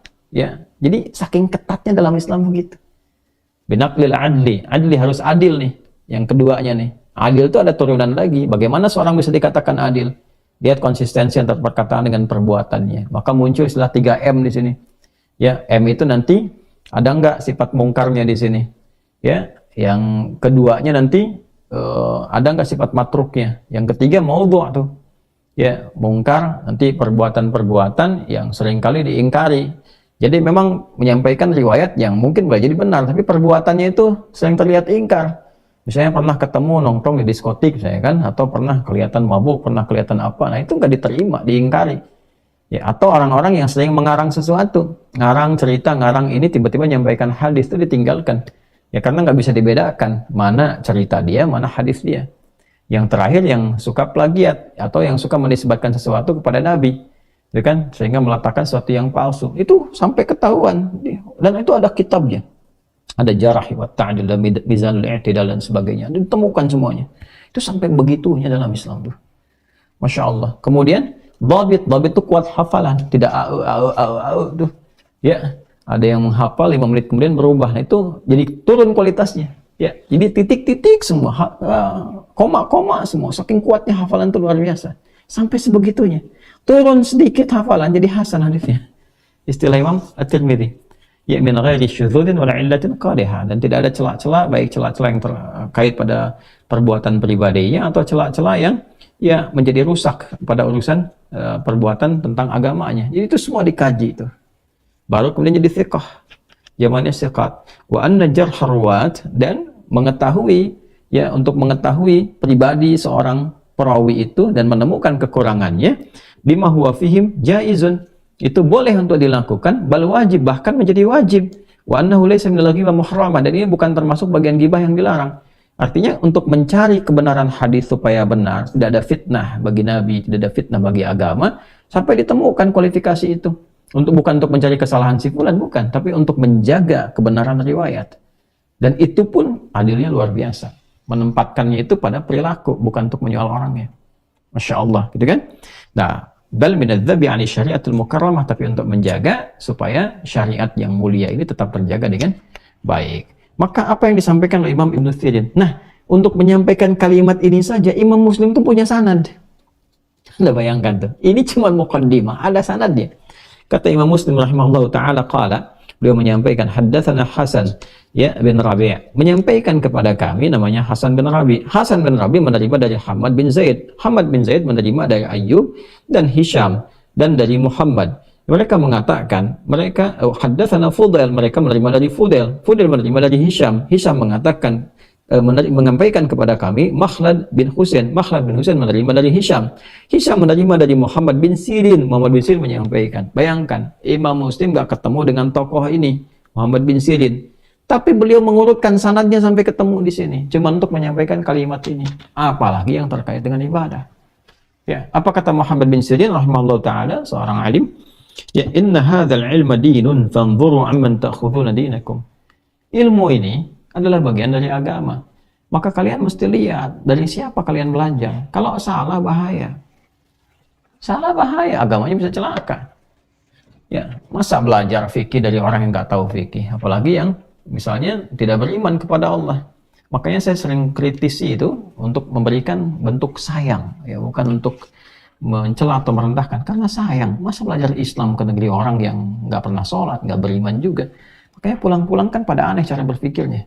Semua agama sama, menuju pada Tuhan yang sama, cuma caranya beda-beda. Ngapain sekolah tinggi-tinggi kalau pemahamannya demikian? Ya kan?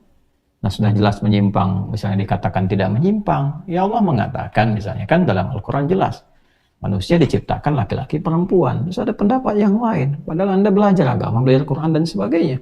Ya, dan menyampaikan di bagian dari fitrah atau bagian dari kodrat atau yang lainnya misalnya. Ya kan? Nah, itu sesuatu yang dipertanyakan. Ya, apalagi misalnya masuk ke institusi, di pesantren, kampus-kampus dan sebagainya. Ya kan sudah ada kita acuan-acuannya di sini. Lihat siapa belajar, jangan titipkan di tempat-tempat yang aneh-aneh. Ya, sudah cara mengajarkan salah, ya cara beragamanya salah. Nyusun salat saja dalam salat sudah salah, bagaimana bisa benar salatnya? Kesananya makin aneh lagi nantinya. Ya kan? Nah, karena itu kita berikan pencerahan supaya diperbaiki dengan kasih sayang. Bukan untuk memojokkan, bukan untuk mencela. Ya, jadi jangan disertai dengan celaan juga. Kalau ada orang salah karena tidak tahu, diberitahu, bukan dipersalahkan. Ya, setelah dijelaskan itu, didoakan supaya bertobat. Ya, tapi kalau punya kepentingan lain, ya kemudian dipertahankan dengan cara-cara yang elok.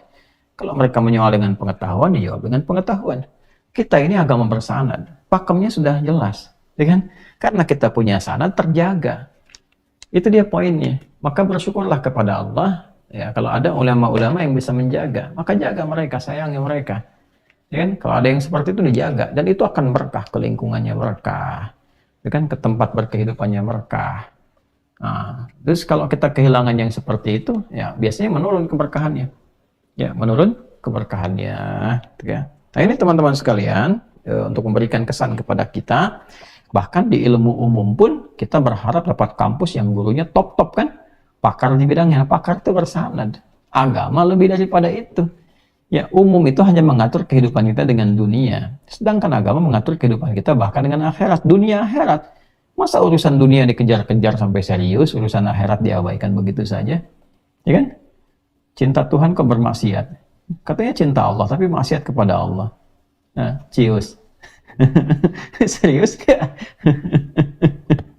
Ya, teman-teman ya, mohon maaf ya. Jadi malam ini kita kembali meneduhkan hati kita. Karena ini akan muncul suasana-suasana di Idul Adha akan mendekat. Kan itu kan koreksi diri. Supaya kita membersihkan diri dari sifat-sifat hewani, yang mendekat kepada Allah, mentadaburi peristiwa haji, apa yang dilakukan saat mereka wukuf, kita puasa, dan sebagainya. Karena itu izinkan menyampaikan informasi pada teman-teman semuanya. Yang pertama, kita berusaha mendekatkan kembali dengan Quran, zikir yang paling baik, ya kan?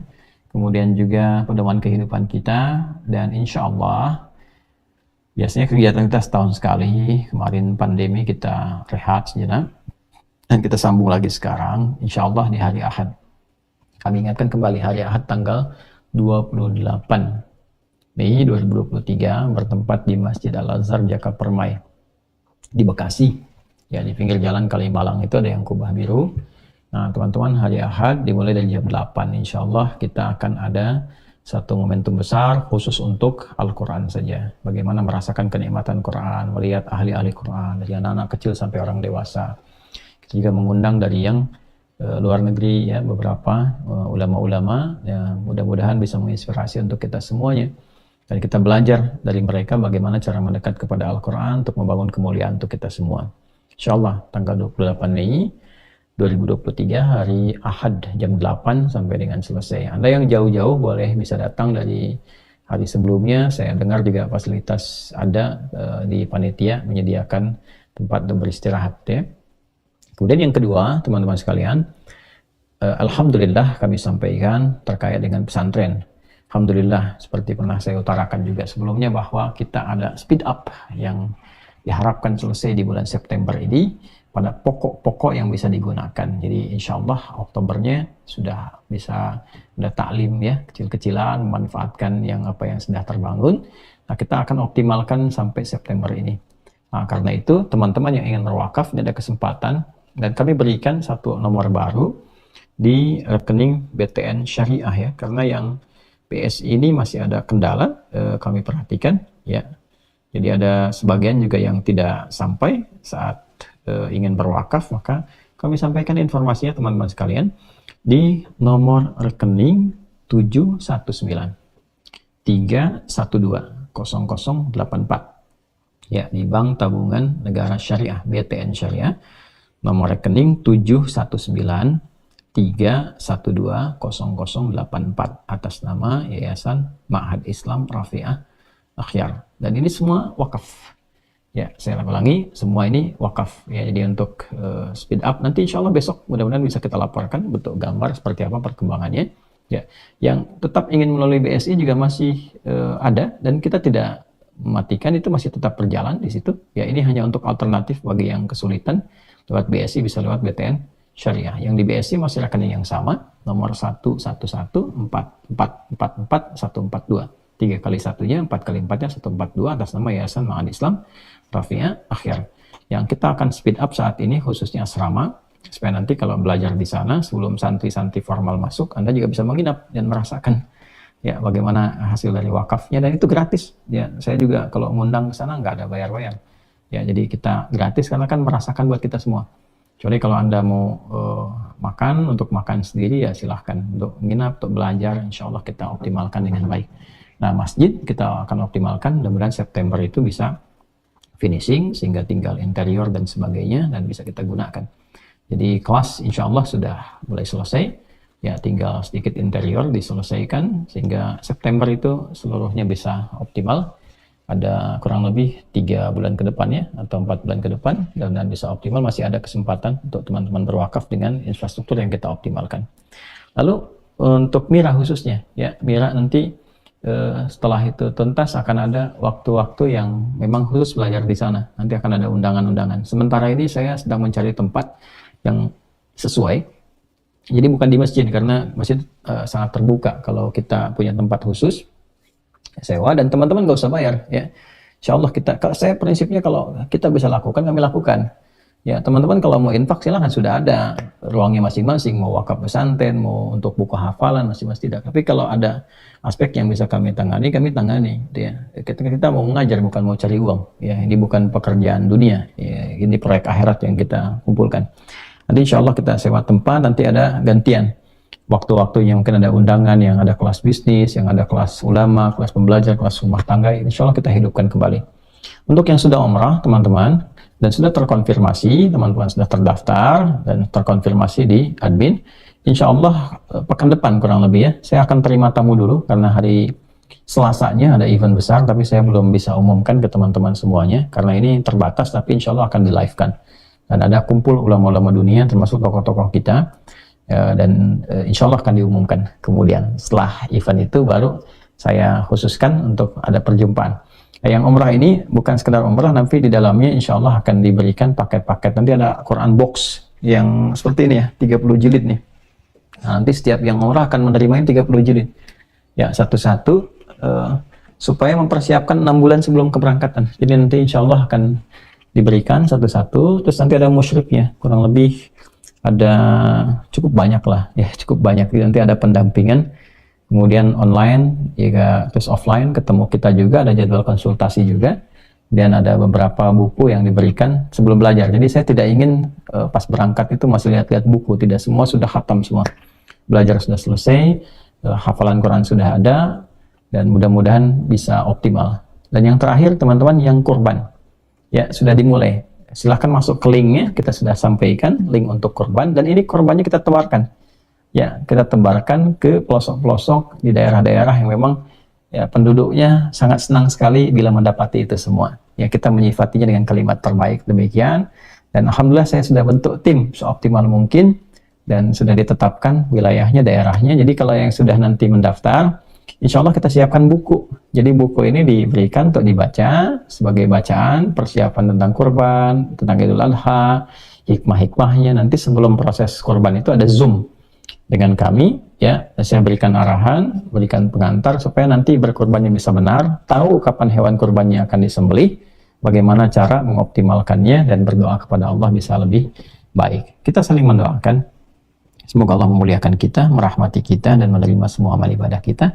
Demikian yang bisa disampaikan. Mohon maaf, masih banyak salah dan belum mampu memberikan informasi yang mungkin teman-teman bisa harapkan. Semoga Allah mengampuni, semoga teman-teman diberikan oleh Allah kerendahan hati untuk bisa mendoakan kami agar Allah berkenan mengampuni dosa kami dan keluarga. Terima kasih banyak atas kebaikan Anda semua. Mohon maaf atas kesalahan kami yang menunjukkan kelemahan kami, dan semoga sekali lagi Allah menyayangi kita semua. Allahumma taqabbal minna innaka antas sami'ul alim wa tub 'alaina innaka antat tawwabur rahim. Rabbana atina fid dunya hasanah wa fil akhirati hasanah wa qina adzabannar.